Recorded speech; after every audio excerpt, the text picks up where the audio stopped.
On the 16th and 17th June 2016, EUIPO hosted in Alicante a youth event to discuss and develop inspiring and creative ways to communicate the importance of intellectual property and its respect by youth in Europe. More than 60 young people from across the 28 EU member states, youth association representatives, artists, entrepreneurs, bloggers, gamers and influencers were invited to an interactive and open exercise to reflect in intense workshop activities on the results of the Youth Scoreboard published in April, as well as on the Ideas Powered initiative. What we are doing is starting conversations about issues and items regarding the internet that so often were silenced. And we're talking about them for young people in particular, a group of people who are often marginalised and silenced because they should be seen and not heard, where we're bringing them to the forefront. We are giving them a voice and making sure that what they create and what they use is legally safe for them, and then legally has great repercussions for the local community and the environments in which they live.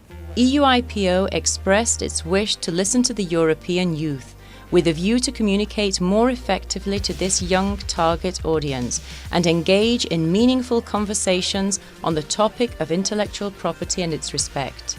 It is crucial that we as young people are involved in this discussion because it refers to our problems, and we have maybe a slightly different perspective. We use different tools to communicate. We use more social media. We search for solutions in different places than people older than us. So it was great that we could discuss the issues with people our age. We could together come up with solutions that fit our perspective on the world, that improve our awareness, raise our awareness on the topics, and definitely the fact that we as young people have influence over things that regard our matters is the biggest possible advantage that the organization of Ideas Powered has given us.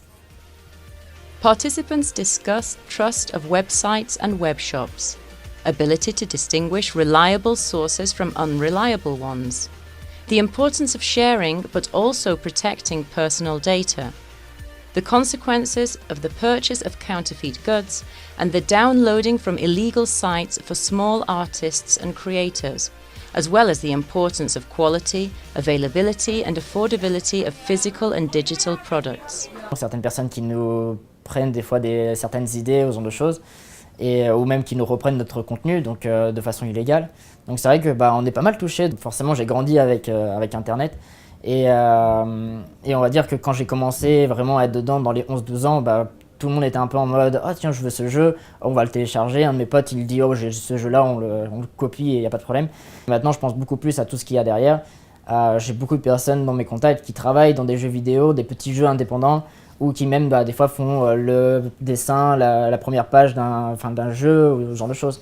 Et du coup, clairement, on est beaucoup plus impacté vu qu'on est directement dedans, quoi. I think one of the biggest challenges that's going to be faced by governments and whoever is controlling and monitoring things such as intellectual property is the speed at which technology evolves and the speed at which we share. So a piece of content is created, perhaps it's a video or an image, and it becomes viral. But all of a sudden millions of people have seen it and have shared it, and the original creator is not getting credited. But then also when you're creating a policy in relation to copyright or plagiarism or protecting one's intellectual property, by the time that piece of documentation has been approved by various different departments and ministers and governments, it's almost out of date. So how do we come up with a body that, I suppose, represents Europe, represents the time in which we are living in, that is constantly updated? And how do we encourage to train these people and encourage professional development? We have a big, big task on our hands, but with the young people who are here today, it's really, I suppose, encouraging to see how enthusiastic they are about making a change. I felt like it was really interesting to have all these people from all around Europe with different opinions, different approaches and different professions as well. Day 2 focused on the Ideas Powered initiative. Participants discussed, in a World Cafe format, how Ideas Powered could help to further engage youth and how youth and the participants could contribute to the initiative's objectives. In a dynamic atmosphere, groups changed and proposals were built upon and fine-tuned to become clear recommendations to develop the initiative and generate more conversations in the issues of intellectual property and its respect. I wish that the discussion was a bit more aware of the privilege that we in this group are having. That there's a lot of people who can't afford authentic products, and it's really a question about what is accessible and what is affordable. And therefore, I wish that we would have a conversation that is more about how to make IP accessible, diversible, affordable, so that piracy can once and for all disappear, because piracy is hurtful for especially the artists. The EUIPO thanked all participants for attending and for showing such enthusiasm during the event. The results of the discussions are now being consolidated and will be shared with participants. Next steps and new initiatives to be continued on Ideas Powered.